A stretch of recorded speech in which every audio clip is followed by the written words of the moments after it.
এখনকার মধ্যে আমার কাছে যেটা মনে হচ্ছে যে চঞ্চল চৌধুরী খুব প্যাশনেটলি অ্যাক্টিং করে। কিছু কিছু চরিত্র আমি ওর দেখছি এরকম যে আমি যদি এই ডিরেক্টর হইতাম, আমি হয়তো চঞ্চলকে চিন্তা করতে পারতাম না, কিন্তু ডিরেক্টর চিন্তা করার পরে সে ওই চরিত্রটা একদম অ্যাডাপ্ট করে কনজিউম করে একদম প্রপার ডেলিভারি দিছে।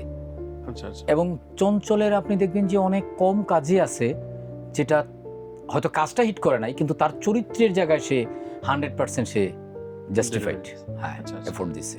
এটা আমার একদম একান্ত ব্যক্তিগত মানহীন মতামত কাজ এটা। কম, এটা বলতে চাচ্ছি। হ্যাঁ, মানে আমি তার অ্যাক্টিং এর জায়গাটাই বলতেছি। আচ্ছা, তার acting। মানে এমন মনে ধরেন যে মুন্সিগিরি একটা অমিতাভ ভাইয়ের একটা প্রজেক্ট ছিল, তো মুন্সিগিরি কিন্তু ওরকম আপনি নামই হতে শুনেন নাই, ঠিক আছে, অমিতাভ ভাইয়ের প্রজেক্ট কিন্তু, রাইট রাইট। হ্যাঁ, কিন্তু মুন্সি কিন্তু তার অ্যাক্টিং আপনি ফেলে দিতে পারবেন না।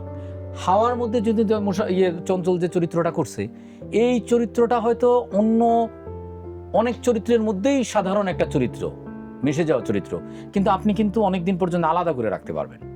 খুব ভালো বলেন। আর ধরেন আপনি ওর যেটা দিয়ে বাজিমাত করছে সে, মনপুরা,